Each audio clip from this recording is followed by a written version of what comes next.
Hello everyone.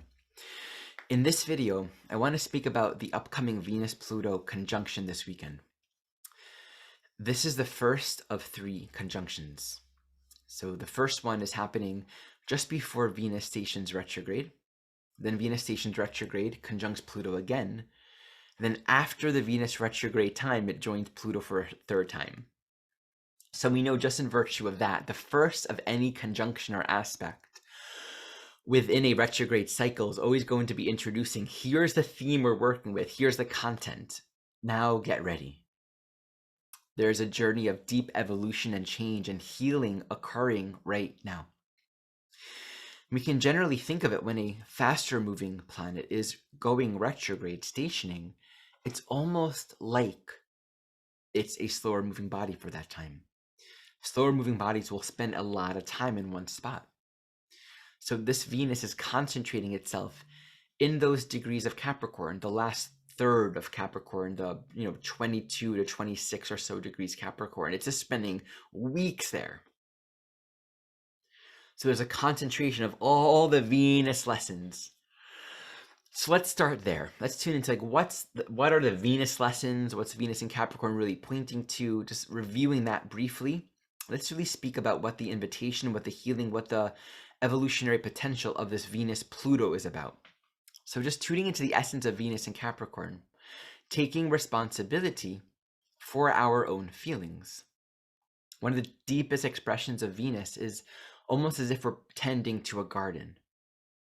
Right? What we invest in will yield the kinds of fruits that we're wanting. And if we know ourselves, we're in touch with our needs, we'll take responsibility to get those needs met.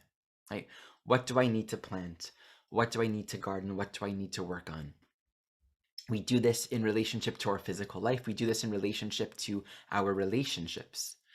And as long as we're not staying in a place of attaching to, I want to feel good and not feel bad, then we're able to really be connected to that inner state of listening and listening. Right? So we're staying in that dance of balance, learning what do you need, what do I need, what's wanted, how can we adjust to open up the flow of life. Venus is always speaking to us about grace and beauty and harmony, and wherever it moves is where we can cultivate that. It doesn't always mean looking graceful or looking pleasing or looking nice, so to speak. Right? Sometimes a no is a part of the dance of harmony and grace, but it's a dance of harmony and grace. There's a sort of authenticity in our learning of grace when working with Venus. Within Capricorn, we're also seeing this is the beginning of a long-term period of growth. It's calling us to know ourselves, think, what am I really wanting to commit to long-term? What's most important to me? What am I deeply investing in right now? What do I need to take responsibility for? What discipline is necessary to live the life that I want? If you want to build a garden, there are steps to take. It's pragmatic, it's practical, there are things to work on. So there's a sort of maturing that's intended during this time period with Venus and Capricorn that can really build more stability and long-term growth for all of us. Conjunct Pluto. So to use the metaphor of the garden, if the garden is outgrown with weeds, if the soil hasn't been turned, if the conditions for growth aren't ideal, you need to plow things up. Right? You need to bring up all that is preventing the possibility of new growth. This is uncomfortable relative to the sort of strictly more gross level of consciousness within Venus that just wants abundance, that just wants pleasure, that just wants fruit. Pluto says there's no birth, there's no life without death. As cliche as that is, it is profoundly real. There's a need, and it's very much present right now. I'm seeing this everywhere. Relationships, finances, there's the foundational structures of our life in many ways. There's a sense of, for many souls, things aren't flowing very easily. Not for everyone. Right? But there's often this quality right now of the abundance and the flow and the grace not quite happening. And it's simply because this evolutionary juncture right now is calling us to look within. How do we need to create more space? It's like if you're going to eat something before having digested and eliminated and processed the last meal. There's this principle, as I understand it, in Ayurvedic medicine. When you haven't fully digested, but you're going to add more food, it creates smoke or steam. And please forgive me for not getting this accurate. Intuitively, I understand the teaching, right? It's like adding wet leaves on a log, right? It's just going to create some smoke. It's not going to burn cleanly, right? There's a certain way of being where we add more without having allowed a process to come into fruition, without having allowed for a full elimination of what otherwise might be stagnating the energy. So there's a practice I learned from a friend of drinking warm water. Some people do lemon juice or apple cider vinegar. I have my own practices. Cleansing, clearing, right? Before you open up for more, before you plant the seeds. In a sense, we learn how to breathe with the rhythms of life in that way. It's sort of an intuitive thing that we all know. We all eliminate every day. We all understand on some level the importance of cleansing and clearing. The deeper cleansing and clearing is not of this world. It's not of things, although it holds a metaphorical value. The real cleansing, the clearing, is of our minds. Meeting the darkness, meeting the psychological content. And this is the prayer that I offer for all of us today. We need to meet what's inside. We need to actually bring it forward. I was reading in A Course in Miracles a passage a couple nights ago. I think I turned to it again today, actually, or yesterday. This beautiful idea about you can't remedy hate with this idea of love, right? Not love, but sort of the idea of love, the idea of special love, right? It's almost like trying to cover up a really foul-smelling scent with a nice-smelling scent. You have to allow the foul-smelling scent to fully present itself within consciousness, akin to the light turning on and the darkness is not gone. The darkness is an illusion, but it's going to persist until it's seen in the light of awareness. So there's something very profound and alchemical and healing right now. And just meeting the places that are stuck, that are not moving, things to be aware of. Where there is that feeling to go into victimization relative to people, places, or things or circumstances not flowing, guarding, grace, beauty, the way we want it to, harmony, balance. To take that inside and really ask, what is the teaching here? What does it look like for me to know myself?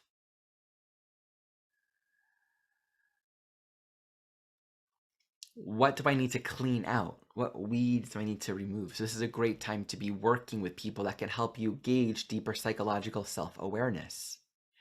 It's a great time to do ceremony, to go within, to pray.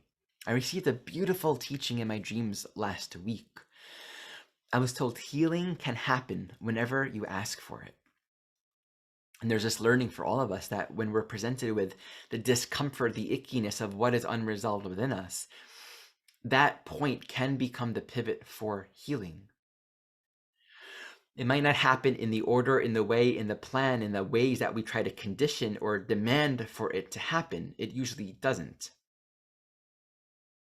But if we're willing and courageous and open to meet it honestly, instead of tensing up and reacting to life experience from that place of fear, healing is always going to be the result. Holding that as a prayer and to appreciate that we're just beginning a larger evolutionary cycle. So the promise of growth, of stability, of balance and harmony within and without is a big part of what wants to emerge during this time. You know, the ruler of this Venus-Pluto is Saturn, which is moving to a square with Uranus, and I will make a video on this soon. This square at 11 degrees Aquarius and Taurus is like a hashing up of all kinds of fear, all kinds of limitations and restrictions and repressions and shames within consciousness, and freeing up the past so we can build a structural reality in a new way with respect to our true freed up self. This is happening in the midst of this retrograde journey with Pluto and Venus close to each other. So this month and next month is a profound reworking, and we're just in the beginning of this journey. We can see that through the 3 conjunctions with Pluto, there's going to be a growth of healing and clarity.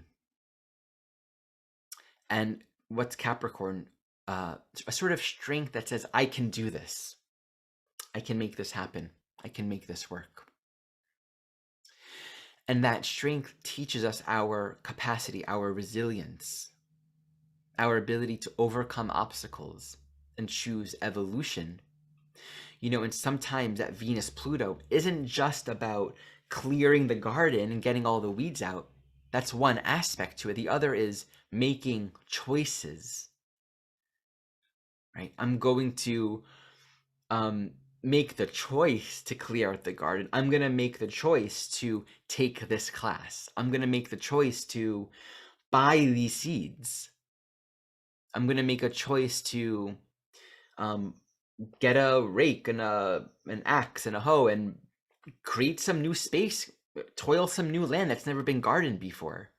And that choice might lead us towards another phase of, oh, there are a lot of rocks in the soil. I can't really go any further, right? We get to a certain point where then we got to do that excavation work. And there's that great teaching. It's ascribed to Rumi.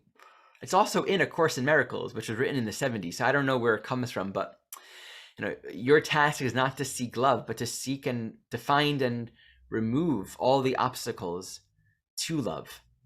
Right? It's to become aware and identify the presence of not love.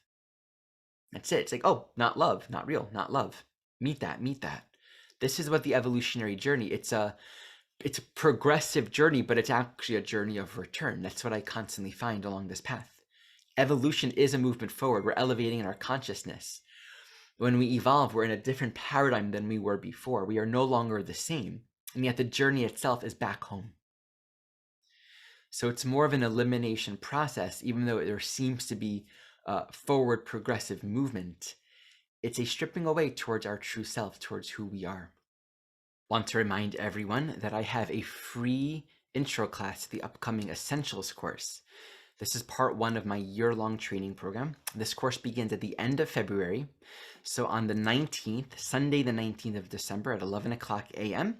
Pacific time, I'll be speaking about this course. I'll be speaking about my work with evolutionary astrology, how we're going to be learning the structure of this course. You can ask any questions. And I'll have a couple students from the existing 2021 training program available to speak about their experience. So check it out. Registration is required, so you can check that out and register below. We have Chiron retrograde, the final class in the retrograde class series. Check that out in the link below, and feel free to purchase any other previous retrograde classes. This Chiron class is on the 17th of December.